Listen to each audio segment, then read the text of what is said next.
This is the K-Pop Cast, bringing you the best sounds and ideas in K-pop each week.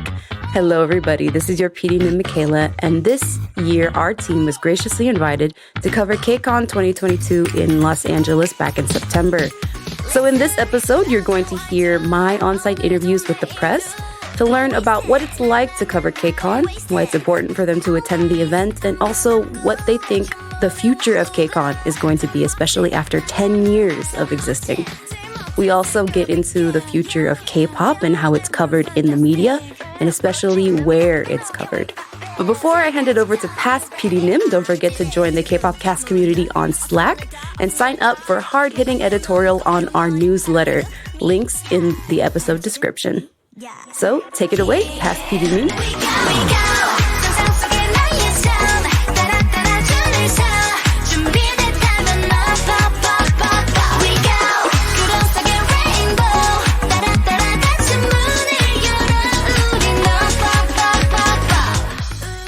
I'm Tamar Herman. I'm a journalist who's covered K-pop for quite a few years now. I currently work for the Hong Kong newspaper, the South China Morning Post, and in the past I've written for Billboard and Forbes and many other outlets.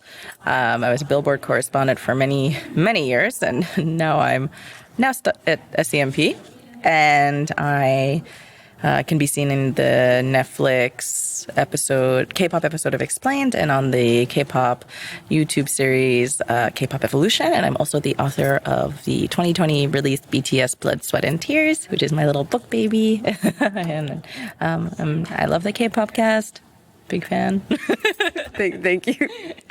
I need photo cards. Yeah, I mean it's really interesting because we're a podcast, and so for us doing press, it's like we're finally getting like access into all the things. Like it's very different, especially I think for your experience as somebody who writes for established publications. So like when you come to Kcon, like what is your thing that you're mostly covering when you're here? Usually interviews. This year, because I'm not writing for an American outlet, there's like less accessibility because it is an American event, so they prioritize the local coverage. So because I'm an overseas outlet technically, even though I am American, I'm only doing one or two interviews, and so I'm covering a lot of the convention, and kind of it's the 10th year anniversary, so emphasizing that. And in previous years, it's mostly like this is the most relaxed year of my entire Kcon experience since like my first year, because I usually have to run around between panels and interviews. So this year I was on 2 panels yesterday. I co-hosted with the Instagrammer Clockwork Reader of the Bookstagrammer, sorry. That's her. I think that's her preferred, or booktuber. I don't know what she prefers to call herself. Yeah. Clockwork Reader. I mean, hosted it was really a really cute book club. And then I emceed the Women in Entertainment panel with some really amazing women. And that's pretty much my whole Kcon this year, and running around the convention getting freebies. I got a lot of really good pimple patches, and I'm very excited about that. Yeah, that was the thing that I think we did a space during the Kcon space. Like the biggest step that I took was like, especially on Sundays, like going to the booths, because that's when you get the most freebies and things at the event. On Sunday, yeah. Yeah, I did want to talk to you because I wasn't able to attend your panel, but I did want to get hear more about the topic, and kind of, if you could, I don't know, give a kind of a TLDR or like something that you think anybody who missed the panel would really want to take away from it. An entertainment one? Yeah. So it was some really amazing women. We have Joelle OLOL is her handle. Stacy Morales. She works at Wasserman. So both Joelle and Stacy work at agencies and are also creators, content creators. And then there's Tasia Sis, who's a journalist, and also Balloon Wanted, who is a fan translator.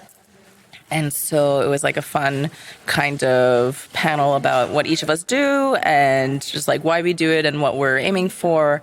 Joelle and Stacey are both really invested in mentorship programs. Stacey actually started a mentorship program to help people get into the music industry. It's called 1520.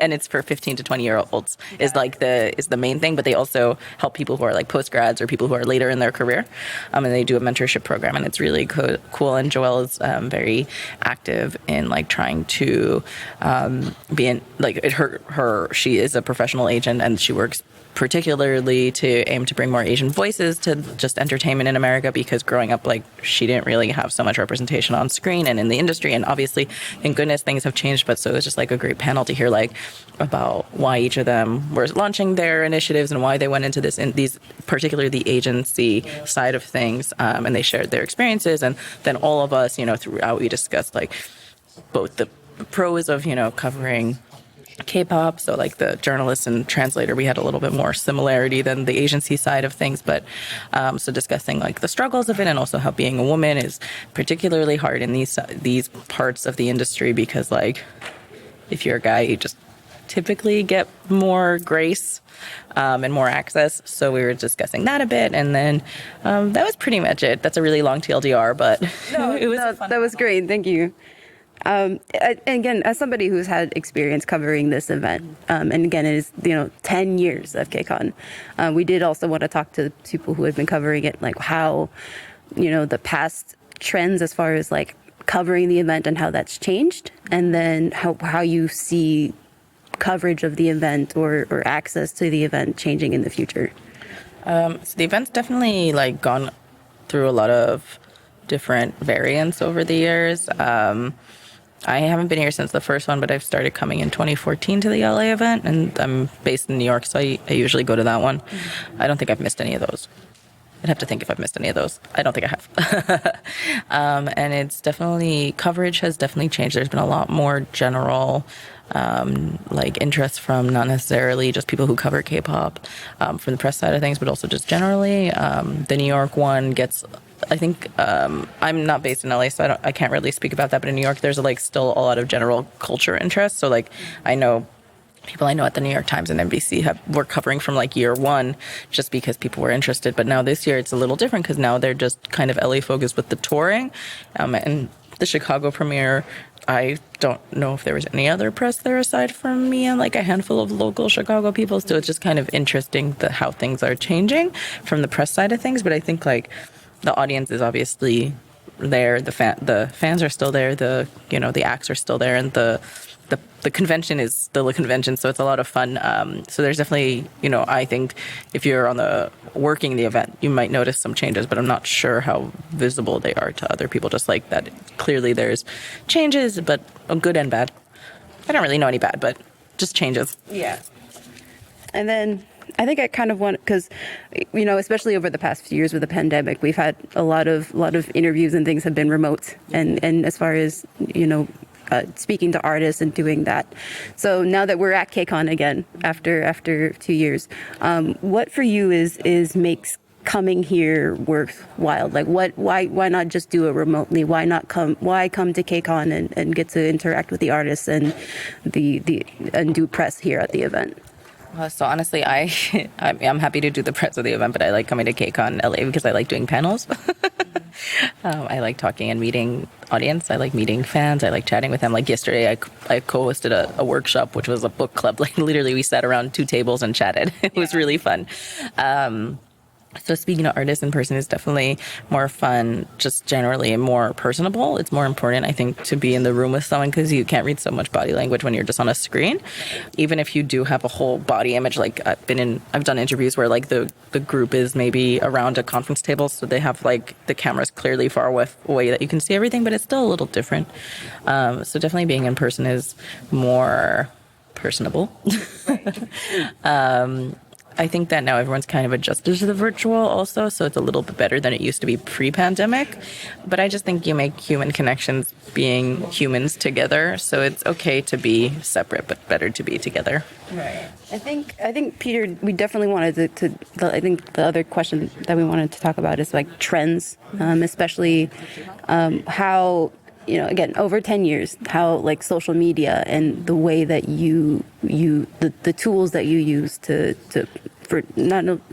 interact with fans and how fans interact with press has changed. Like a lot of like short form content with like the rise of TikTok and things like that. And so I think we just kind of wanted to focus on what do you think about how trends have changed over time, and how you, especially when it comes to like how platforms have changed over time, and how that has affected your coverage of Kcon? Definitely video is king. So it doesn't matter whether it's short form or long form. There's just more of a focus on video. So this year I'm not doing video, but in past Kcons we've like had a heavy video presence, doing mostly video interviews. This year I know they're live streaming some of the panels. It just kind of changes the whole game. And both for good and bad, because you can have different sort of conversations when it's a written piece, when it's planned for a written piece versus if it's a video piece. And I just think, like, to be honest, because I was living in Hong Kong for a while, you can't get TikTok there, so I don't actually know how to use TikTok. Like, I have it, and, like, I go on it, and I'm, like, overwhelmed in immediacy. Right. So I'm trying to, like, I was like, I'm going to film some videos and make them into, like, a reel and a TikTok. And then I was like, wait, I completely forgot to do that. But it's on my mind that I kind of need to start coming up with some way of showing my stories through TikTok or through Reels, just because that is so big.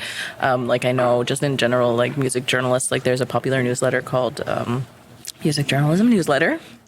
And he always emphasizes, like, a section of his newsletter is giving recommendations of recent releases. And one section is just like the video and audio elements of music journalism, like the people who are doing that. And I think that's really cool. So I think it's just growing. As someone who's innately a writer, I'm like, boo, but also I'm like, okay, I like audio and I like video, so who cares? Well, I'll try to figure it out. And if I don't, I'll fail. Right. And another big thing that we talk about with Kcon is like it feels like Kcon, like the attendees or the fans are like, it's mostly focused on Gen Z. Yeah. Like, would you agree that it feels like the Kcon, like the fans are getting younger, or it's more of the new fans, the K-pop? So the thing that's really felt apparent to me this year was that it's the 10th anniversary, but not a single group is over remotely near 10 years old. Right. So, like, it's kind of, I wouldn't say it's a pity in general, because I like a lot of these groups and it's great to spotlight the rookies, but like for a few years they were like even bringing like first gen groups also along with the currently active groups, and you had like a first gen, second gen, third gen performers all together, and this event feels very third and fourth gen, which is great because like I'm excited for the lineup. I'm really excited to see them all perform, and some of them I haven't seen perform before, and so it's great, and I'm sure a lot of fans haven't seen them perform before, so it's not like there's anything wrong with the lineup, but I think there is kind of that focus on the today rather than yesterday, which I think, like, especially for a 10th anniversary event, like if I was organizing it, this wouldn't be how it was. But obviously, you know, they have priorities. I'm not the organizer. The fans are obviously here. I've seen so many people, like I woke up, I'm staying in a hotel nearby and like looking out the window, like I gasped, like the line was so long, like people are here for it. So like, obviously that's great and so wonderful. I just, as someone who is a nostalgic human, I'm kind of like, it'd be nice if we had some more of that nostalgia at the 10th anniversary, because they are emphasizing it. Like there's all this promos like 10th year anniversary, but it doesn't necessarily feel that way. So obviously that's like a choice that I didn't make. But so I think it's cool. I do miss, like, it was one time when it was Turbo was here and I was sitting, and I was sitting next to, like a Korean woman who, she like looked maybe like 10 years older than me, and she was like, okay, like clapping along to the K-pop groups, like the younger acts, like the more currently active groups. And then Turbo came on and she started dancing, and I was just like, this woman is living her best life. And I just think like music, obviously, like the current generation is really important, but I also think every generation of music is important to highlight. And like I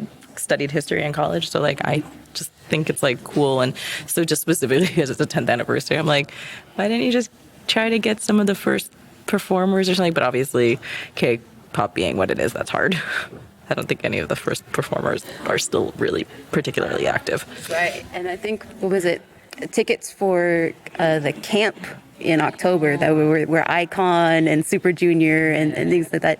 It almost feels like that lineup is probably what the 10th anniversary should have been, maybe, or at least like more of those artists, right? I didn't say it. You did. Well, I think what is more is that it feels like, again, back to Kcon being more focused for Gen Z. I feel like now there's an emergence of other festivals now that K-pop is so big that we can have more than just Kcon, right? So I think it's great. I think Kcon definitely has filled a really big niche over the past few years, past decade. That's crazy to say. But I do think like now there's so many more opportunities and so many more active groups, and so many of the older groups are still active, that having more festivals just in general are a good thing. Like yesterday on the panel, Stacy, she works on the festival side of thing, and she was saying that there's a lot of interest. They're getting a lot more requests like, hey, we want a K-pop group that will fit into like a pop festival lineup or a hip hop festival lineup. Who can you suggest? Or like a K-pop act or something, or someone in Korea who like will bring in the K-pop fans. And like from one side of things, you're probably like from the fan perspective, that's probably like, oh, they just want us to use us, but to bring in marketing. But also like I'm not gonna go to a festival. Like maybe I'll go to a festival if I just like one group or one performer. But if I go, I'm going the whole day, and I'm gonna see everybody, and I'm gonna love everyone because I love music and I love festivals. So I think it's cool. I do think it's a tiny bit of a pity that there's not like any active 10th yearness going on, except like the promotional stuff. I wish it kind of was a little bit more like do throwbacks, like if they just like were airing videos of like their first year or something, that'd be pretty cool to me. But the first year of Kcon actually wasn't, I don't believe, a CJ event. So since then, it's grown. So it's a little hard.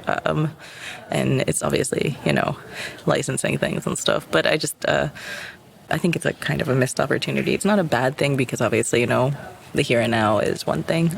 Also, the performers, because they do air it as a music show. Right. So it has to be active performers.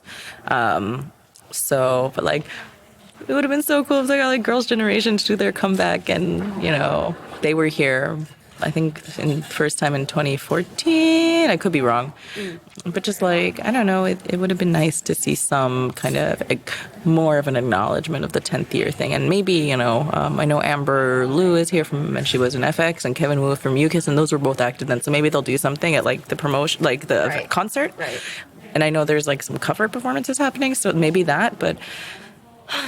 Sorry, this is my long way of saying I'm old, and I would like some recognition of where we were 10 years ago. Right. And then for context, we're recording this Saturday before the concert, so we really haven't seen what they're going to do yet. I don't know if you've had any info on like what it's going to be. They announced previously, like not just me, like they announced some cover, like some collaboration stages and stuff. So I'm sure there'll be some fun things. I am excited for them. I really love all the acts, and because of the pandemic, I haven't gotten to see a lot of the acts that we're seeing perform. And this is just my bone to pick. Luna, I'm from New York. Luna's concert in New York was on Friday night, and their performance in LA is on Sunday, and I have to be back in New York on Sunday for a wedding, so I'm missing Luna, and I'm very annoyed. Also missing NCT Dream and everyone else who's performing that night, and I'm really annoyed, especially because NCT Dream does not perform in the US ever. Like Luna, I'm missing, and that's like, okay, that's on me. But NCT Dream, come back. Right. When it comes to we think back to 2014 when BTS performed when they were rookies, and how the fan reaction for a lot of people was so surprising and a really big indicator of how far they were able to go with their career. When it comes to the rookies that we see now, are there any acts that you're looking for specifically, or do you see any trends similar to that? Like this is what is something that a lot of fans are looking at for the future. It's necessarily a surprise, but also like because they are the first day performers, Stray Kids and ENHYPEN seem to have a lot of merch going around the festival. I did see some really amazing ATEEZ cosplayers, but ATEEZ just announced a upcoming tour, so I think maybe some people, and ENHYPEN did too, so people, there was a lot of Stray Kids merch probably because they just finished up their tour. Those three definitely are the most visible fandoms, but also like Kepler, every time their songs come on and mixes songs, like people are cheering and stuff. Like I think, like again, this is the first day lineup, so people are more geared towards that. But I heard the second day's tickets on resale are going for at least $400 each, even for bad tickets, which I'm guessing again is because of the NCT Dream impact, because they don't tour in the US. So I just think there's a lot of excitement. I mean, maybe, I could say, this would be the next BTS, but they'll be the next them. Right. But I just think there's a lot of excitement for everyone who is here at K-pop, everyone who's here at Kcon. I saw like light sticks for like groups that like, I don't know, like groups that you wouldn't expect to see light sticks for, and like for all like even like the Japanese groups that are here, like right. And I just think it's cool. Like it's a good venue to introduce yourselves to new fans, and also for older fans to see. I do think, again, like I said, like I do think they are kind of, not that K-pop fans are aged any one way, and like there are tons of fans here who are not, young or not. Age is just a number, but not typically youth. Yes. The youths. And so I do think that this Kcon is particularly youthfully geared. So there are, of course, fans who are, I wouldn't call like a teenager, of course, but I do think that they're kind of missing out on that. Like, it's not to say that like walking around the convention, there's nobody who's like remotely my age. Right. Like it's nobody's young. Like nobody's, I don't think I've seen any children yet. They usually come to the concert, the kids, not like the convention. Little kids. Yeah, those are really cute. I love seeing them at K-pop concerts. But this year it does feel like it's a little more, I wouldn't say niched, but it's also early in the day. Like we're doing this interview pretty early in the day, so people will come later in the day also. But it just, it's very rookie focused, or not rookies, but like younger, third gen. Which nothing is wrong with that. And they're great performers and great stars and clearly able to sell out venues on their own and also Kcon. But it just, I'm a little sad. I wouldn't say I'm like crazy sad because I'm excited for these performers anyway, but Kcon a few years ago felt more focused on K-pop as a whole rather than this generation of K-pop, and I think that's what it's missing. And for 10th year anniversary, that's what I'm a little sad about. But I think it's still, it's going to be a great performer. I don't know if anybody's going to be like blow away the whole stadium in a surprise way, but I think we're all probably gonna, be singing along pretty much to everybody's. And I think Kepler, like everyone is really into Watata. Right. So I think I've been humming it all morning. My friend who was staying with me, she like woke up and I was like, what da. Right. I'm so excited. This will be the first time because I feel like also there's this impression that a lot of these groups will probably be touring in the future here in the U.S. too.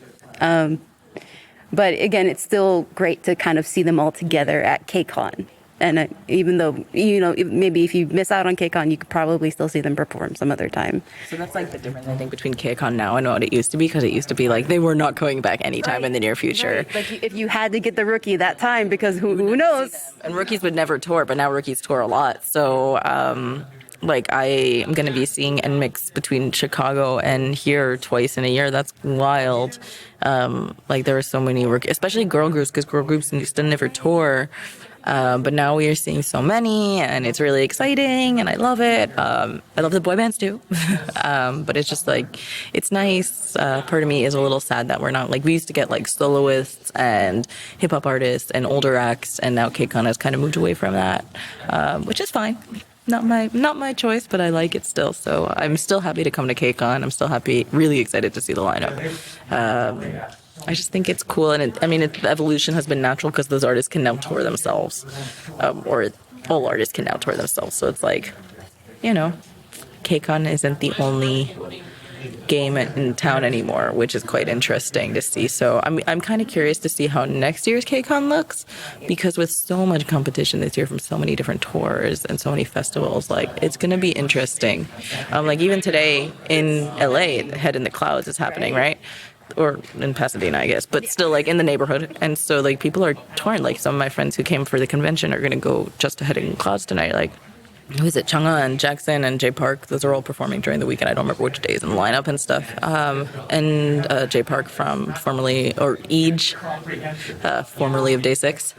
How do you pronounce it? Iij. Right. I think it's Iij. So if you're, and also just there are really good performers going beyond the K-pop ones. I'm pretty sad that Nikki had to pull out, but I'm good to be COVID conscious.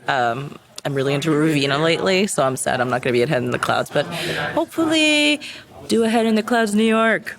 Do it. Right. I'm waiting. Okay. I think that's it. I think I've covered everything. Sorry, I talked a lot. No, this was great. Thank you so much for the time. So hello, Kate. Our listeners might know who you are, but just for reference, so can you introduce yourself, and what you're here at Kcon for? My name's Kate Hallowell, and I'm Programming Operations Manager at The Ringer, which is my real job. And I'm here because I also write about K-pop. for The Ringer, which is owned by Spotify. We got acquired by Spotify a couple years ago. And so basically my real job has nothing to do with K-pop. It's just being at The Ringer, we have a lot of freedom to, I have a podcast called Tea Time, and I am able to pitch things here and there, but then I'm like paid for everything else that I do. So it's kind of this nice freedom of like, I only have to write about the things I want to write about, kind of when I want to write about them. And so, here and there I've done like K-pop podcasts or K-pop writing, but I've kind of pulled back in recent years. And this year, this is only the second sort of K-pop reporting thing I've done all year.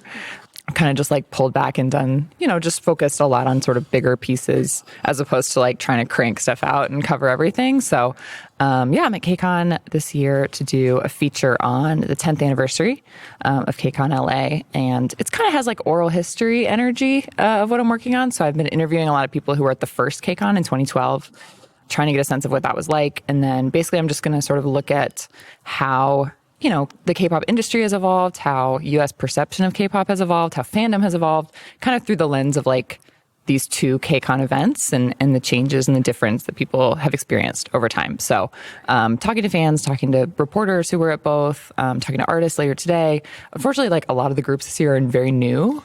Right. Like not a lot of people who were like, I think WJSN is like the only group I think that was at like 2017. Like they were at the older, Kcon, but kind of a younger lineup this year. And then NCT Dream is the oldest group. Right. But it's their first Kcon. Yeah. Right. So, so just like a lot of kind of comparing and contrasting and trying to get a sense of what those older events were like and how it compares to today.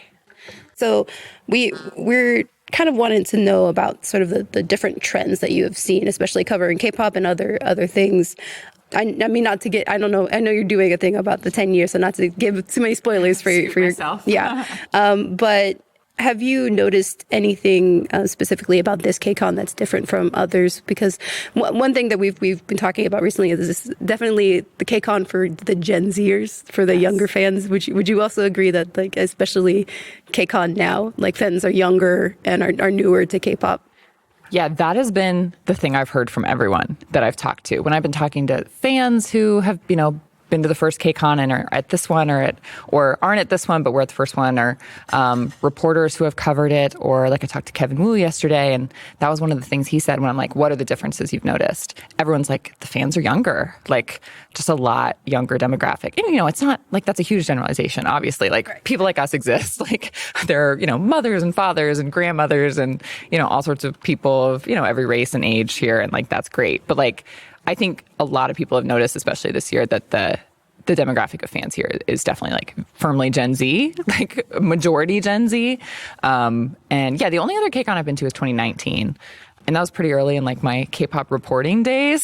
So I was kind of like half here as a fan, half here as press, just kind of like getting a sense of things. And I honestly don't remember like what the vibe was. But as I've been reporting and like watching videos of like the 2012 Kcon, talking to people who were there, it was very much like, it was people who were older for the most part. And like some people I talked to like went in high school. And like, so that's kind of generally like the Gen Z age that's here now. But I think part of that is like, it used to be much more difficult to find K-pop. And like, you know what I mean? Like you had to work a lot harder. It wasn't like music shows weren't online, easily available. Things weren't subtitled really quickly. And so I think it almost took like adult time and effort to like invest in these groups. Right. And now it's, it's really easily available. And a lot of teens, it's like, I think a lot of people I've talked to were like, no one in my high school ever knew about K-pop. So like, you were kind of getting into it very independently. Whereas now, you walk into any high school and you're like, who likes BTS? Like, there's going to be a significant number of people, right? So I think it's more contagious almost. Like you have these like, groups of youths like running around and like spreading the K-pop disease basically. Whereas it used to be just so much more niche and like, especially sort of pre-early social media days. It was just harder to discover. It was harder to come across it. So yeah, I mean, obviously that like plays, I'm like, making these very obvious points of like social media plays into the expansion of K-pop. But yeah, that's definitely what I've heard from people that I've talked to while reporting on the story is like just overwhelmingly a younger demographic these days. Yeah. And then on that note of social medias, how has your coverage changed, especially with the emergence of new platforms like especially TikTok over the past years, and now you have things like Universe and Weverse and now maybe Metaverse in the future. So how has the emergence of these different platforms affected your coverage? I mean, Twitter plays a huge part in, I think, really any like K-pop media. You just kind of have to be on Twitter because that's where the fans are and that's where like things spread, and you are, at the most basic level, like sharing articles and like promoting your work. I think if you're not on Twitter or on some sort of K-pop social media, you're missing a level of like understanding, and I think, there are groups that I've interviewed where like people will talk about like, oh, I'm interviewing, ATs. And so there are certain, reporters that I know where they're like doing a lot of research before they interview ATs and like watching videos and like, that's great. You have to do that. But also like, I think if you have embedded yourself enough in Stan Twitter, it's almost like you can skip that research because you're just seeing the content every day, even if you're not that much of an ATs fan. They're curating it for you, right? Exactly. And like, you know what they want to know and you know what they already know, right? Like if you're going to talk to ATs, like you don't want to ask them questions that the fans already know. You don't want to ask them about videos that the fans don't care about. Like you want to, like, for example, I interviewed the boys after Road to Kingdom. And I remember there was on Twitter, they kept making all these jokes because New like lifted up this door that, Sonu was standing on top of during one of these performances. And he was like one of the 4 people lifting the door. And all the fans were joking, being like, why did they pick Chanhee to do this? Like, he is made of sticks. Like, he weighs 90 pounds soaking wet. Like, why did they choose him? It was like this running joke. And so I just kept seeing that. And then I was like, I'm talking to them. I'm like, I have to ask, like, why they chose him. You know what I mean? And it was one of those things where I was like, the fans want it, like, jokingly, but like, legitimately want to know and are talking about why they chose him. So like, I never would have thought to ask that if I hadn't been kind of like embedded in Stan Twitter. So I think, and he was like a little offended, but not really, but like he pretended to be offended by the question. And it was just really funny. They were like, oh, he's actually really strong. And like, he was like, I'm strong. And like, it was this, like funny moment. Like you get an answer for the fans, you play into like kind of that discussion. So I think like it just can be really useful for informing like what you're talking about, what you're talking to the groups about, analysis like in pieces like that, and just like keeps you very up to date. Again, like to a degree, I also think like don't embed yourself too far in Stan Twitter. I definitely have taken a step back like in recent years and like months and like try to curate my experience a little bit better because it can be very overwhelming, especially if you write something that they don't like. So there's a balance and it's kind of trial and error, but I think it can be a really useful tool. And yeah, just is a huge part, I think, of what I do and what a lot of us kind of have to do these days. I've been talking a lot with a lot of the staff around the event, and of the few people that I've talked to several, is they are really surprised about how nice fans are. And I feel like maybe that it's because of that Twitter sphere fan culture ecosystem Yeah, I was just talking to someone else about this, is like, you get in that echo chamber, right, of Twitter, and like if there's a certain fandom that's mad at you, or and like for example, BTS fans not my biggest fans. So leading up to like the fall Permission to Dance concerts, there was just a lot of like tweets and angry people and all sorts of stuff, and then you go to the concert. And it's like, it's just a little tiny corner of angry people on the internet, And it's like you're in this huge stadium. No one knows who you are. Everyone's having a great time. Like there's community, people are giving out freebies. And like, it's the same way here. Like you just are reminded that like the internet is just like the people who are mad on Twitter at any point are just like such a small portion of like K-pop fans and people who like love this industry and this genre and like all these groups. And it's so nice to like come to something like this and be reminded that like, it's not just Twitter, like even if people are mad, like blah, blah, blah, like there are so many people who don't know who you are, don't know anything about anything other than the group that they love and like are here to see and sharing that with other people who are here. So it is like really legitimately very affirming to like go to concerts and go to things like this and just like experience people in person and be like, oh, this is a good reminder of the community that exists beyond Twitter, Stan Twitter, And then going back to that because you're a blue check on Twitter, you have a lot of engagement with fans specifically, and especially after the past few years that you started covering K-pop. Has that engagement affected your coverage? I mean, obviously with your questioning and things like that, but like, how personally do you think that's affected you from the beginning to now? Yeah, it's definitely been an evolution. Like, I think to a degree, anyone who starts covering K-pop and gets that first, couple thousand retweets on an article or a tweet, and it just is very easy to go to your head and want to keep seeking that validation and writing things and covering things in a way that the fans will like and validate. And then I think the first time that comes back to hit you and you get those 3,000 quote tweets, instead, I think it's just a lesson we all learn at some point. They come for everyone at some point. Like, literally, I don't think you can be an active member of K-pop Twitter and not, rub a fan base the wrong way at some point, especially if you're saying anything that's worth listening to, So I think it's just kind of the journey of learning, write what you want to write. Don't write for the fans to a degree, right? First of all, you need them to read it. That's just our job. Second of all, you are a fan. You want to write things that people enjoy and that teaches them something about the people that they love and the music that they love. But also, it's a service it's not just fan service, right? So, early on I was like, oh my God, this is great. I want to be so active on K-pop Twitter, and I'm going to just become a K-pop Twitter account, and people are going to follow me and it's going to be great. And I'm going to be an expert.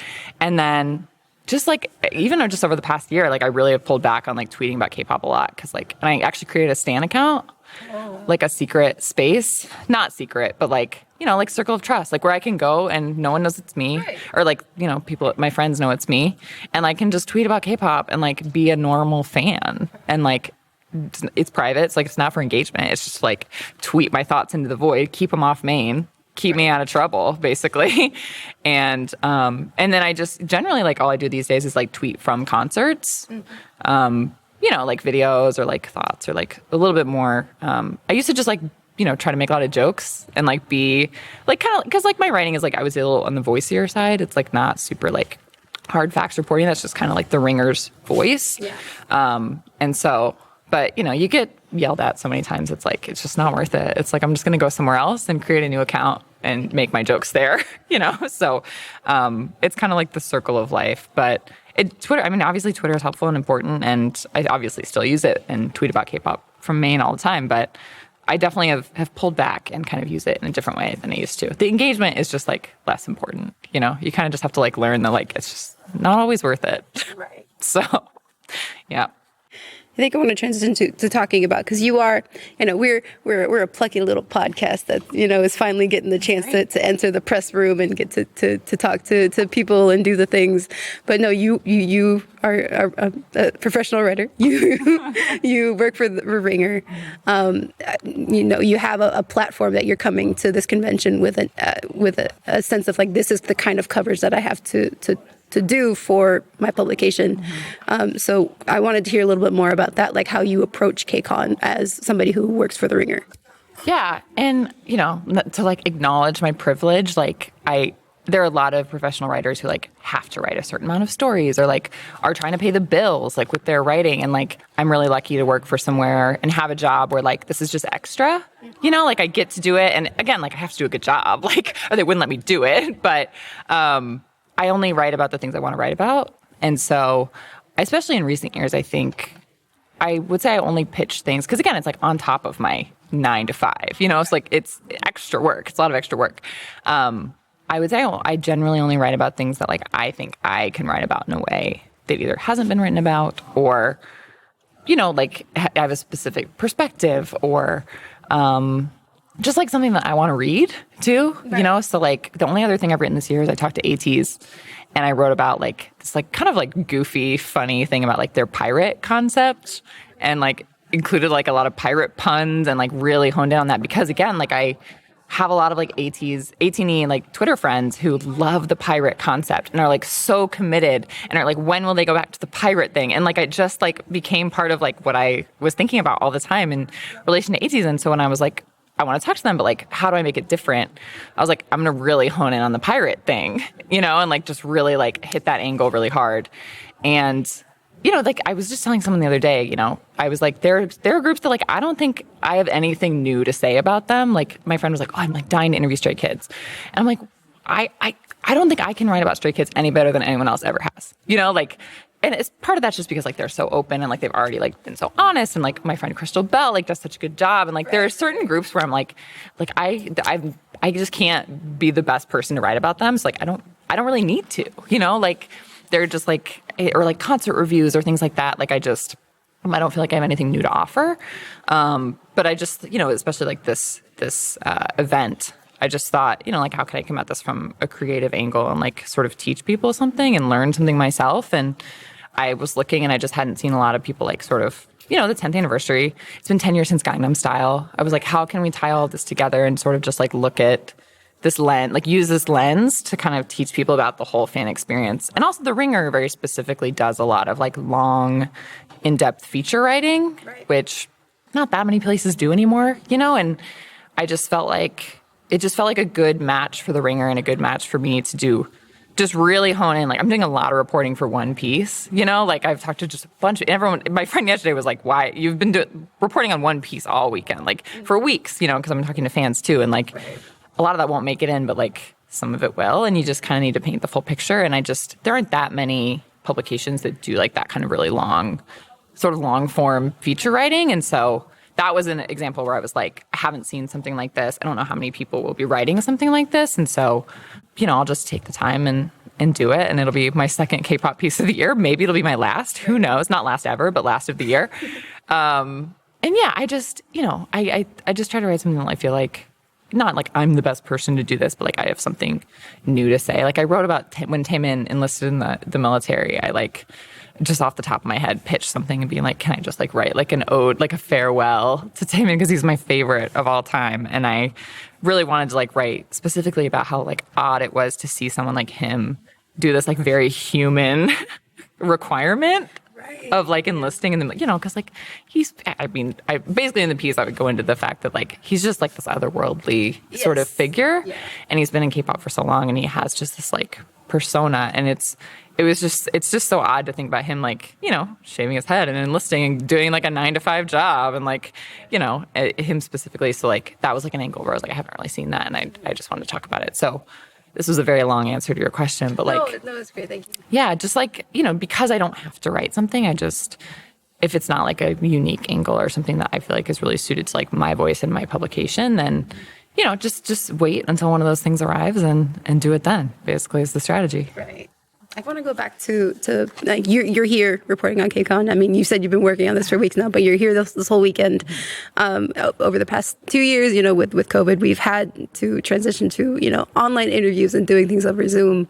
And so I think I wanted to talk to you about like what makes it worth it to you to be here a little bit more, and then why not just cover Kcon remotely? Why is it important for people to come here to the event? Yeah, I mean, Zoom interviews are fine. I think we've kind of figured it out a little bit. Like we've done a bunch of them, and like you can form a connection with someone via Zoom. Like you can. It takes longer, I would say. Like you kind of have to get going with the conversation.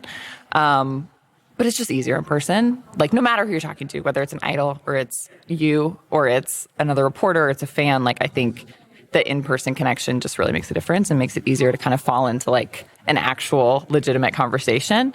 I also think with Kcon, if you're covering the event, it's just like the atmosphere is really important, like just the hustle and the bustle and the fans and what they're wearing and what they're doing and the screaming. And like, I think you want to paint a picture of that because that also reflects like changes in the industry, right? Like the outfits are different. I'm watching videos of 2012 Kcon and everyone's in shirts that say what group they like. Oh. And like, that's what they're wearing because that's the uniform. Yeah. And now you go downstairs. I mean, some people are. A lot of the dudes haven't caught up with us yet. They're still in like their, Kepler shirts. And like, that's great. But like a lot of like, the women and like the younger people and anyone really is just like, it's a lot of like the cosplay, or like the subtle outfits or like you just don't see like a lot of like T-shirts that say ATs. Like you see some, and I have a bunch. I wish that they would come back because I have a lot that I would like to wear. But it's things like that, like little details of like the fact that everyone's younger. Like there's things that like if you're trying to paint a picture of the event, just long distance just doesn't quite do it. But again, like I think Zoom interviews are fine. What I don't ever do, and luckily I'm not allowed to, is the email interview. Luckily the Ringer doesn't allow that, and so that's my excuse whenever someone asks me to do that. But like, yeah, I think that was a big thing in our access coverage for K-pop space. We were talking about like the email interview is the worst possible thing, but it's also the thing that a lot of companies will push on you, right? Right, and like a lot of I'm very lucky because I don't have to do them, right? But like a lot of these people, like my friends who are freelancing or like people who have to write a certain article a week or like have to cover these groups, they're being paid to cover these groups, and that's how they're getting their groceries. Like you have to take the email interview, and like it sucks. Like first of all, it kind of just like hurts all of us. Like not to place blame, but like the more people who do them, the more they suggest them, right? So like we can't all be like, we are not, as journalists, are never doing any more email interviews. Like that, in a perfect world, we would do that, and then they would never ask again. But like these are people who like you have to write about the group, and like that's what they're giving you. That's what they're giving you. But like genuinely, and like this is maybe a controversial take, like half the email interviews, I believe that like they never said that. Like I genuinely think that like a lot. I read an email interview.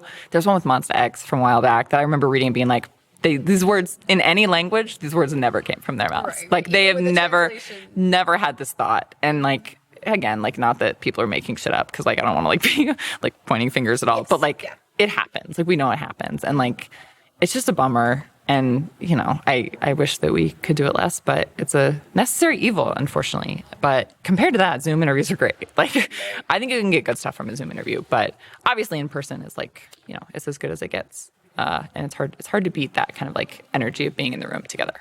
Yeah.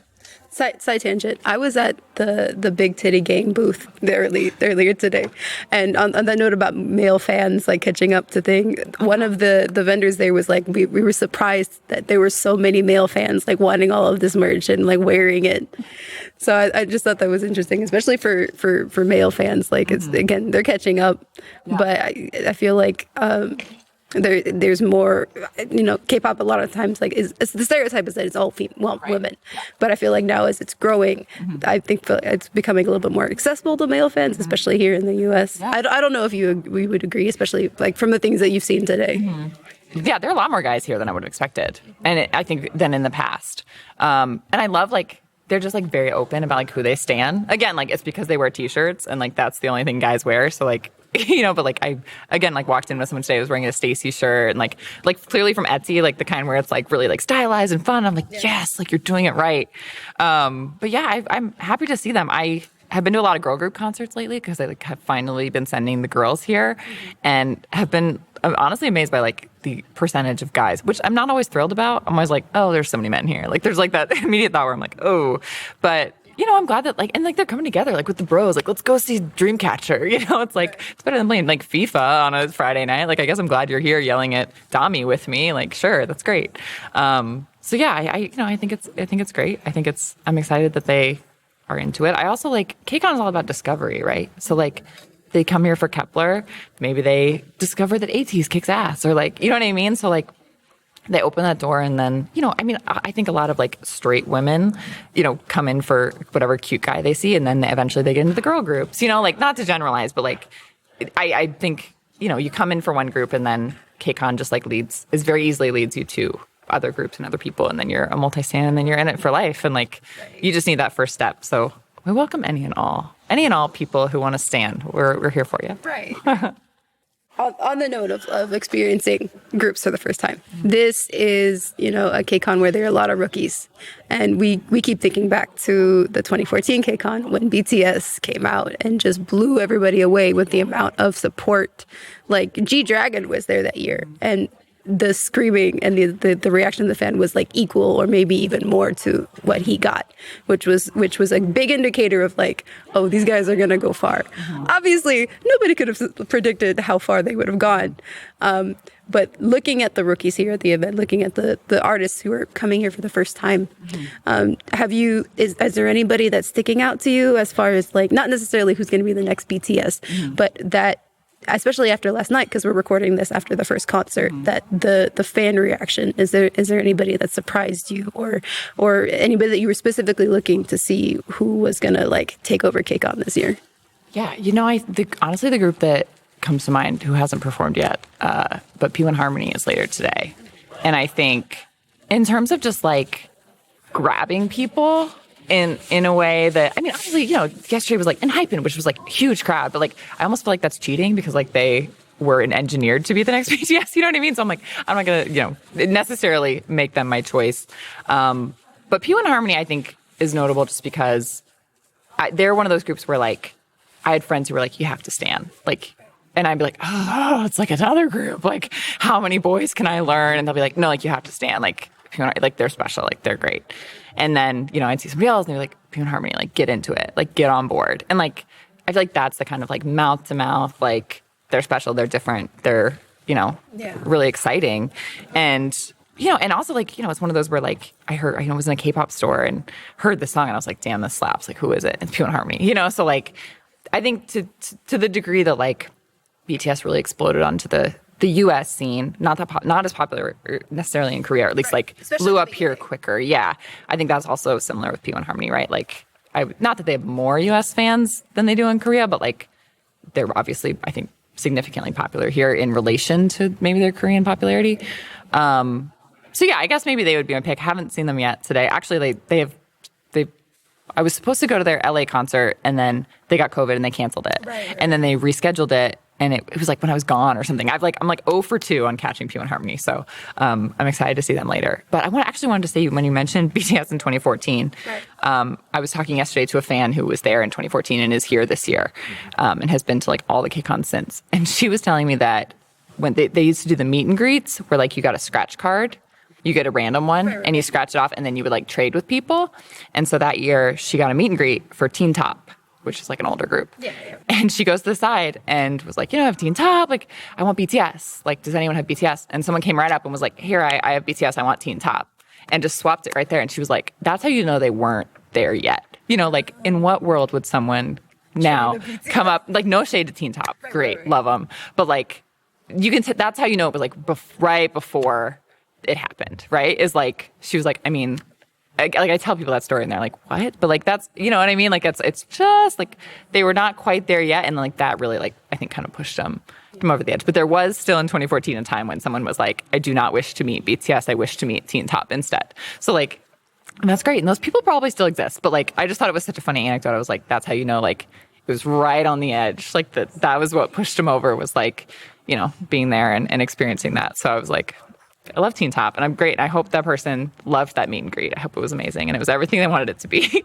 And I hope they don't regret trading away the BTS meet and greet in 2014, because they did do that.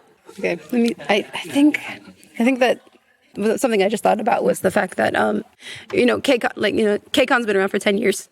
Like you said, we've been talking about how right now it's trending younger, trending more towards the Gen Z. But now, even this weekend, we have Head in the Clouds. Card is touring in the U.S. I think there's maybe one other group touring. I'm not sure. And then now recently we've got the camp coming to Pasadena, I think, in October. And that's kind of has been referred to as like the concert for the older fans, like or at least the fans that are fans of Super Junior and Monsta X as examples of people that are going there. Obviously, K-pop is bigger than it's ever been. But do you see it expanding? Like, do you see that like maybe the Kcon is just gonna stay for the kids, and then we might just luckily, or do you see that in the future we can like maybe expand the market, have different other festivals that'll serve different things, like maybe even like a trot festival, or even like all these other parts of K-pop that especially in the earlier parts of Kcon were there. Like I remember when I came in 2014, there was stuff about like there was a bunch of K actors like from K dramas, and there's none of that here this year. Yeah, that's true. I would love that. And I know that like CJ or like CJ&M who puts this on is like very invested in like K-dramas and movies and all of that. And I would love to see, I know they've tried to kind of like work all of that in and make it more of like not just K-pop. I would love to see more of that. Love a K-drama. Like would love to get some of that in here. In terms of like the different demographics, I hadn't thought about that with camp, like being kind of like the second gen festival, but like that's why I'm excited for it as like a SHINee stan and like an SM girl, like Taeyeon and all of them. Like, yeah, I it is hard to imagine like TO1 going to camp. You know what I mean? Like it is, you're right. It is like a different lineup. And I kind of like having the separation of that. And, of course I want the youths to stan Girls' Generation, like learn your history, like get on board. And I don't think that's like beyond reasoning. Like, I mean, even I got into K-pop in like 2017 and have sort of worked back. Like I'm like a huge VIX fan now. Like I've gotten so into VIX. I love them. And like they've not been active since I've been a fan, right? Like Leo's album comes out next week. So like solo they have. But like I think it's really fun to like get into old groups, and I would love to see the kids do that. And like, if they follow, maybe they announce an hyphen at camp or something, and then they go and discover Kai and get into EXO, like, again, like, welcome. We've been waiting for you. Like, you're going to have a great time here. So yeah, I mean, I think that would be great. But also, like, I wouldn't mind a little separation. And I go to the, I don't know if you've ever been to the KCCLA, like the Korean Times Music Festival at the Hollywood Bowl. I went to that in, I want to say like 2019. And like Taemin was there and Super Junior and somebody else. There was another, like A-Pink or someone. There was like, it was definitely like older groups. Yeah. Not that Taemin isn't active and like, but again, like clearly like a second gen like K-pop idol. And there was Trot there too, and it's like, there's like a lot, I think you just kind of want to like pull people in with something and then give them like a little something similar and a little something to discover, right? Like you just have to get them in the door, and then they'll find new groups and new, Trot singers and expand their mind. So yeah, I mean, it's great to mix it up and have a variety of groups, but I also do think it would be weird if like VIX was here, like especially if it was just VIX, like, right. And all these other right. Like it would have been great for my story. I would have loved to have a group that was a little older, but yeah, I mean, I think the audience here expects a certain vibe and a certain kind of sound, and I don't think it's bad necessarily. And like again, like it's already rare to find someone who stands every single group here. So like if they're just discovering like, WJSN or whatever, like that's enough, or like if they are in hyping and they're like, oh, TO1 is great, or like, oh, Gravity's great, like that's enough. I don't need them to be standing Super Junior, like we have realistic expectations, like let's baby steps here. So yeah, I don't mind the separation. I kind of like knowing what to expect and like having kind of the age like gaps a little bit, which I hadn't thought about until you said it, but yeah, if they can keep camp like for the second gen heads, like that would be great. Honestly, that's fine. I don't need any kids there. Yeah, because that was even something, because I intentionally didn't listen to a lot of the new music from the groups that were here, and especially because I went to Kcon back in 2016, and that was the Shiny, that was the BTS, that was TTS. Yeah, and so I remember the feeling that I had in that stage, and not, coming now, not being as familiar with some of the, I mean, obviously loving like all of them, but not necessarily being as familiar when it was a little different. Like it wasn't as, I was hyped, but I wasn't as hyped. Right. And also like when in 2019, I was like a multi, but I hadn't discovered everyone yet. And I do have to say like, it was, you had ITZY who was new, and like, a bunch of girl groups and stuff, but then like Mamamoo came out, and like Hwasa walked out, and I was like, that's a woman. Like that, like we just watched some girls, but like, I don't know who that is, but like I need to know everything about her right now. And this was like, there's something to be said for like a little bit of variety, where like, I think the average person who walked into the concert last night would be like, I don't really understand the difference between all these girl groups. Like all these songs, they're fun, but like it's kind of similar concept.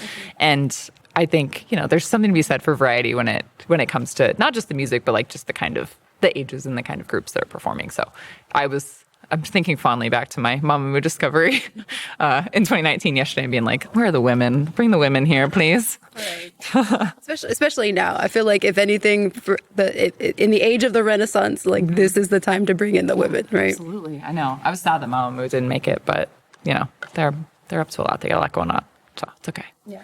I think the last question I'm gonna ask you is any advice that you would give to somebody who's covering Kcon for the first time, especially if they're doing like me, who's doing press for the first time. Wear comfortable shoes, I would say. I got like 19,000 steps yesterday. I would say don't be afraid to talk to people. I think I was like a little shy my first time covering it, and like I knew the people that I already knew from Twitter, but like don't be afraid to introduce yourself to people, and this is like very hypocritical of me because I was like, did not do this necessarily on my first one, but like, you know, there were people that I had known from Twitter and did introduce myself to and who have like become some of my best friends like over the past, even if we don't live in the same, like I have so many like online friends who I had met for the first time at the 2019 Kcon who I talk to every day now and have for the last 3 years who like got me through the pandemic when I was like, you know what I mean? I have so many group chats and like, again, like my Stan Twitter and like my mom is always like, your friends in your phone. Like, you know what I mean? It sounds crazy, but it's just like, it's such a perfect way to make connections with people who have this very specific shared interest, you know, and just don't waste it, you know, find more friends who love, you know, the people that you love. And there's a million of them here. Be open to discovery too. Like I said, like, you know, I didn't know, like Gravity very well until this week. And I'm like, the song they did yesterday absolutely slapped. And I was like, now I got to learn names, you know, it's like never too late to adopt more boys and more girls and more groups. And yeah, other than the shoes thing is the main thing. I won't lie to you. You got to wear comfy shoes. But yeah, you know, just meet people and take it all in and, you know, have a great time. Well, thank you so much, Kate, for talking to us. I'm so happy that you gave us your time today. Happy to meet you. And I hope everything, you have a great rest of your weekend. Is there anything that you want to promote? I mean, obviously your piece, but anything else that you want our listeners to know about the things that you're doing? Like I said, it's a once in a blue moon thing. So the Kcon Beast will probably be out not anytime soon. It's going to take a while to put it all together. A couple weeks, probably, maybe like a week and a half if I'm, you know, am struck by inspiration. But yeah, I don't know, maybe an end of year list. Key's album's coming out soon. He was my favorite song of 2021, so maybe he can do it again. We'll find out. But yeah, you don't need to follow me. You know, it's fine. Like I said, I don't tweet that much on K-pop anymore. So yeah, thanks for having me. Thank you.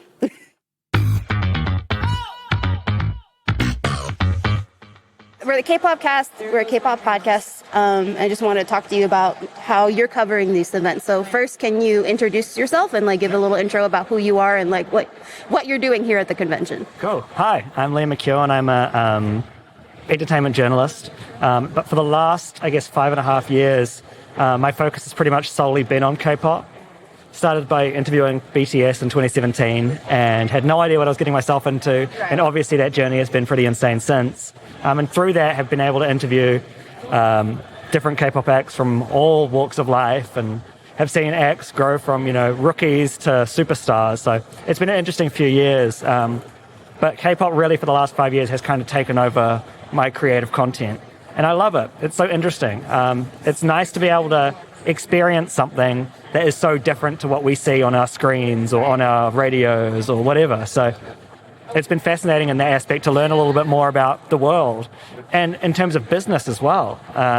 We do business over here so differently to how they do over there, and working so closely with different Korean teams to make interviews happen and stuff has been fascinating. I've learned a lot about how they work and whatnot as well. So yeah, that's been me over the last few years. But I'm here at Kcon just to get pretty much social media content. I had a couple of panels, which was fun, just explaining, I guess, my journey and how I ended up in the K-pop world. But yeah, just wanted to cover different acts. I've done a few interviews with some rookies because, you know, it's their first Kcon. And I find that fascinating because they're all googly-eyed and, you know, amazed at what's going on around them. And I find that fascinating because they're rookies now, but in 3-4 years, who knows what they're going to be, you know?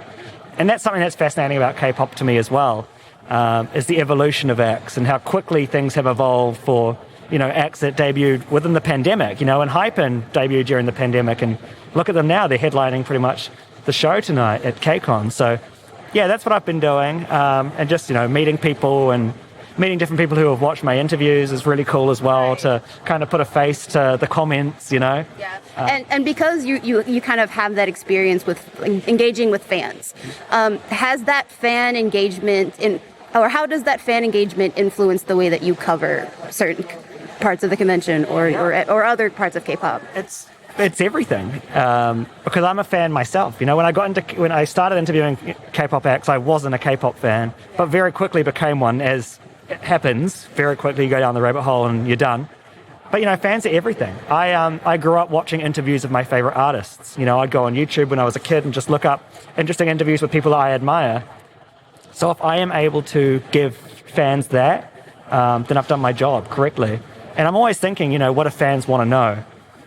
People wish that they were in that seat, in that situation, being able to talk with these people, and I'm the one that gets to do it. So I'm constantly thinking, like, how can I, what do the fans want to know? What would be interesting to, the fan listening on their iPhone? You know what I mean? Like, that's constantly on my mind when I'm coming up with questions or creating, I guess, a piece of content with a K-pop star. So yeah, K-pop fans are literally the top thing on my mind when I'm creating, for sure. Right. And then, so is this your first time attending Kcon? I'm not sure if I asked this. I think this is my second or third Kcon. It's a lot different this year, obviously, with the pandemic and everything that's been going on. Things have changed, but it's exciting to be back in person. It feels like a refresher or a renewal of like live music. It's nice to have that back. But, everyone's just trying to figure out how to do things now. We've been hidden away for the last couple of years, and it's slowly just trying to figure it out. So I'm still trying to figure out how to do things. So for the last 2 years, all of my interviews have been on Zoom. Right. So now to be able to be back in person, it's like bringing back those skills and, it's definitely different this year, but it's still a lot of fun. And I'm enjoying just being around people and seeing people come together. And another interesting thing about Kcon as well is that people, make online friends, and because you're interested in the same things, and this is where they meet. Do you know what I mean? Like, this brings people together. I've met people that have flown in from all over America to come and be here, or to be there here with their friend and see their favorite acts on one stage. And that's another thing about Kcon. Like, there's a lot of things, obviously, but the fact that they bring so many different acts from all walks of life. They have Stray Kids, who's a pretty established act, and they have things like Gravity, who are brand new. So it is really interesting to kind of see that dynamic, and interesting to kind of watch them over the next few years and see where they'll be. Yeah. Are there any specific acts that you're really focusing on this year? I know we think back to 2014 when BTS debuted at Kcon, and they had a very surprising, huge response, and it was a really big indicator of the track that they were on. Yeah, even though nobody could have probably predicted how far they would go. Right. But are there any acts like that you're seeing that, or not necessarily are the next BTS, but you definitely see that they're getting a big response here today? Yeah, I mean, at Kcon, I would say, obviously, Hypen is a huge one. They're just going up and up and up. And I've had a few interviews with them, and they've been very refreshing to me as an interviewer to interview them, because they're so new to it, but at the same time, they're seasoned pros, So definitely them. Obviously, I love Stray Kids. Fascinated to watch what they do, because their explosion over the last couple of years has been tremendous. But even outside of Kcon, Tomorrow by Together is one that I'm definitely keeping an eye on. TXT, because that's TXT is one of the acts I truly believe is going to be like superstar level at some stage, because they're on their way for sure. Have you covered other conventions like this for other things before, or done on the media before? And I wanted to hear a little bit how covering Kcon is different from other events. I've done like Comic-Con and a couple of those types of things, and a couple of like film and TV conventions. It is very different, but in some ways it's the same. In the ways that it's the same, it's like, people putting on outfits and, dressing up, and I've seen people who have custom made different, jackets and skirts and whatever else, and that's a very convention thing that people love to do. So in some ways, it's the same thing, like people coming together to celebrate what they love, but then at the same time, we're here in the United States celebrating Korean culture, and that in itself is very unique. Like, we've got a whole bunch of people here from all walks of life. I'm from New Zealand, living in LA now, but all walks of life, everyone from all over the world, all over America, different cultures, different religions, coming together to celebrate the shared love of Korean culture. And that to me is absolutely fascinating. It's a wild journey, but I am so grateful to have been, I guess, a part of it for the last 5 years. And being able to see the explosion of obviously BTS in the last 5 years is wild too, because when I met them in 2017, they were big. And I thought, how could they possibly get any bigger? Right. And then every time I say that, they do. So it'll be interesting to see, I guess, the evolution of K-pop over the next few years. I think it's going to become more mainstream. You're obviously seeing a lot of people, a lot of K-pop acts, debuting in the States. And, their first singles are English, It's like, that's what you're seeing now, because BTS started the whole, charting on the Billboard, and now everyone wants a piece of that. And that's full respect to them. But yeah, no, it is interesting to kind of see how the business and the music industry as well, the US music industry has been changed by K-pop as well in terms of marketing. And there are so many different ways that the US has taken influence from K-pop as well. So yeah, no, Kcon is just a celebration of all of that and more. Any advice that you would give to a journalist or somebody who's covering Kcon for the first time as press? I mean, you're obviously doing a killer job right now. Thank you. Like, you're doing a killer job. And the thing is, like, my first Kcon, I just interviewed BTS. I had no idea what the heck to expect. And I came here and I was like, whoa, this is crazy. I didn't know the extent of, A, how big it was, B, that there was just so much that K-pop fans could kind of enjoy. The different products that people can buy, the different all this, So my advice would just be study up as much as you can, learn as much as you possibly can about it. You're obviously doing a great job. And also, no matter how big or small, keep creating. For the first 4 years of my career, I had 2 listeners on my little radio show that I was doing. And I just kept going because I loved it. And just got better as a presenter and as a journalist and as a host. And that's what I would say is just put yourself out there in every way you possibly can. And every platform, you can't just be doing one thing. Let's say, I'm an interviewer, but I'm also on TikTok and I'm on Twitter and Instagram. These days you do have to be across everywhere because that's what people expect. And the more places that people can find your content, the better. And there's ways to do things. Like, for example, right now we're recording audio. You could upload this onto TikTok with some graphics and some imagery. Like, there are so many ways to be creative with all the different things that are available these days. Just take advantage of it and go for it, is what I would say. Okay. One quick follow-up question, because you mentioned TikTok.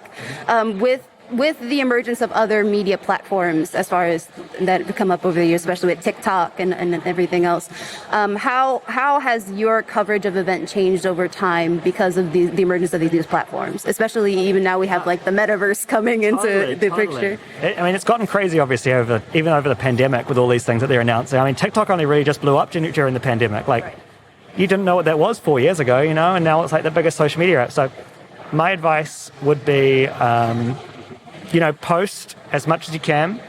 I should listen to their own advice. I barely post. But everything can be content, And I'm thinking about it in the ways of even if I'm in an interview, I will do something because I know this is the clip for TikTok. This is what's going to do well on TikTok. You know what I mean?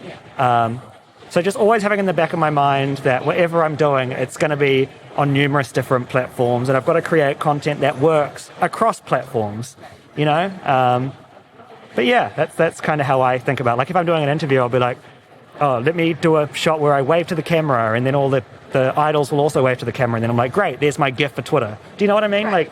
Just always thinking about ways that I can put the content out across everywhere, because that's how people will see it.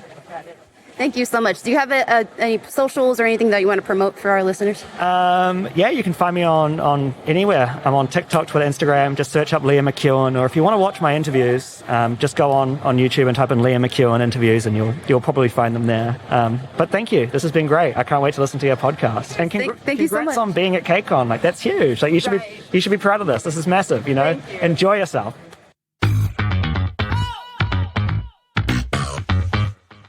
So hi.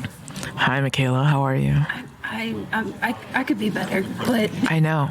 It's okay. living my best life. I'm glad. That's what we all want in this convention. That's all what we want at Kcon. So first question. Yes. I know our listeners probably already know who you are. I think so. Can you introduce yourself? Yeah. What you're doing at Kcon today and this whole weekend. Sure. Hey guys, it's Lai and Lai Francis. You probably have heard me at K-Popcast in the past. We're at Kcon, and what am I doing this year? I'm holding some panels. I did a Q&A with Kevin Wu on Friday and did some Kcon Square work where we did a K-pop master quiz. And then yesterday did a Toyota booth with Kevin Wu, and today did the Alphabet Mafia panel, which is known as the LGBTQIA Fans for K-pop panel. And right now I am doing the Kcon stage, emceeing and introductions for any performances and events. It's been a pretty busy one, to say the least. Yeah. And this isn't your first time doing it. No, this is not my first time doing Kcon. I've been doing Kcon since 2016, so that's like 6 years. Yeah. This is my 6th year doing it, and this is my 3rd year doing LA. It's my 3rd year doing LA, but my 6th year doing Kcon overall. Because obviously I'm based out in the East Coast, so yeah. When it comes to like your writing, I know you do freelance. Yes. So how has your coverage of Kcon changed over time, especially like with emerging platforms and like your engagement with fans? Yeah. Like how has that changed from when you first started? Yeah. So in the beginning, I used to just do rappers and reviews of the event, just doing like highlights and everything else. But the beginning of the year, I actually did a 10-year anniversary piece that celebrates, just how Kcon has evolved over the past decade and how much it became a vital point for all Hallyu things, pretty much. You get a taste of movies, entertainment, music, food, everything that has to deal with Korean culture.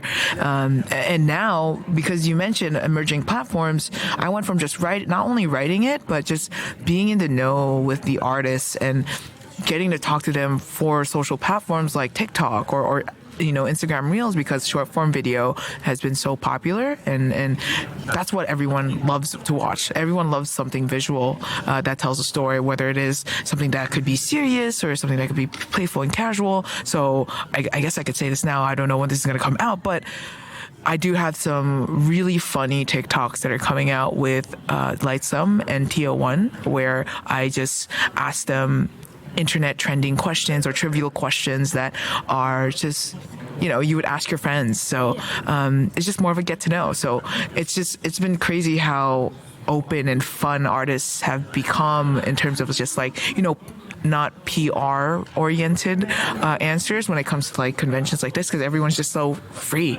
and it's just a fun event to be at. So Yeah.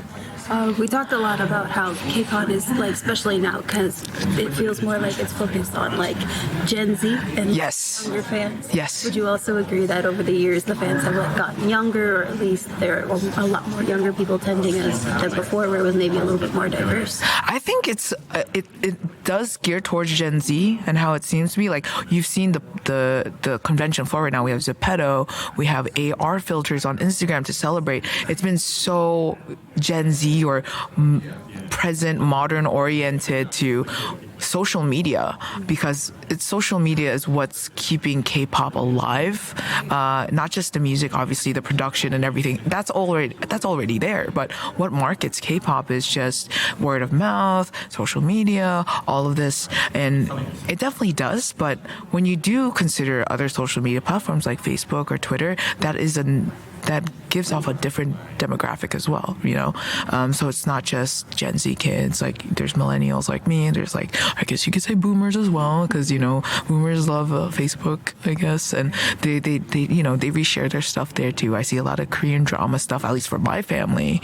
They like sharing it. So I think it's geared towards Gen Z and a younger audience, but it's very inclusive to others as well. And even you could tell that from the convention floor. You have beauty products, you have music, you have food, you have merchandise. It's inclusive and diverse to everyone who loves the Korean culture. And then going back to the specific platforms, we've had Universe pop up, we've had Zepeto, other forms for that, where a lot of K-pop fans are kind of gathering. In the future, what do you see being like the major platforms? Because I know there's a lot more coming out, and they're really popular, especially with newer fans. Where do you think fans are going to start gathering in the future? So, I mean, right now everyone's on TikTok. Yeah. That's what I'm seeing. Everyone's on TikTok, everyone's on IG Reels, but information is being received from TikTok. And the unfortunate part is that there could be disinformation sometimes. But a lot of great content comes out for TikTok, whether it's like entertaining, music, stuff like that. But after checking out like Zepeto and all that, I feel like there is it's a game-changing platform to me because it becomes a social media platform too. You create your avatars and stuff, and you pretty much just live kind of like an online VTuber kind of. And I talked to the guys themselves, and it's cool to see how so many brands are on that platform already collaborating. So there's definitely a future in that. So I would probably take my bets on that type of metaverse platform because it'd be cool. And I think that's, the unfortunate part is that throughout the pandemic, we've been living just online and virtual stuff. So we haven't really got a chance to meet with people. But I take this as a good thing for us to connect with other people around the world, just to, create more new things and see how different ways we could connect with each other with things that we all commonly like. So yeah, probably Zepeto. I'll just say that because I've been talking to the team and just checking out their booth. So check it out too. I think the last question. Yeah. Unless there's anything else that comes to mind, Sure. is because our goal is to focus on the people that cover Kcon and kind of like get their experience. So would have any advice for people who are coming to the convention for the first time covering the event? Okay, yeah. First time coming to the event, stay hydrated. I've been doing a hydration spiel everywhere I go. I don't care who you are. If we haven't talked to each other, I don't care. You should drink water. Drink water. Coffee does not count. Energy drinks do not count. Drink water. You will lose track of time as much as you're going to have fun. So drink water. Am I wrong? I feel like there are more water stations in. Yes, there are more water stations and there are more hand sanitizing stations, which is great to have. It's very important to have that here. But yes, stay hydrated. And I think always have your phone in hand because you never know what's going to happen. There are Kcon is the place where any artist can pop up anytime, any place on the floor, and you could just grab your coverage. And everyone is pretty much friendly on the most part here, despite the news that broke out yesterday that we probably have heard of. But everything else is the coverage is have your phone ready to record and grab content because there's a lot of things happening and it's great stuff too. Okay, that wraps up this episode of the K-Pop Cast. We had a lot of other great interviews that we had to cut because this episode would be way too long. So be sure to subscribe to the K-Pop Cast on whatever platform you use so you can be immediately updated when part 2 drops. In the meantime, you can follow me at Michaela J K-Pop on Twitter, and you can follow the whole K-Pop Cast team at the K-Pop Cast on Twitter. All right, goodbye, everybody.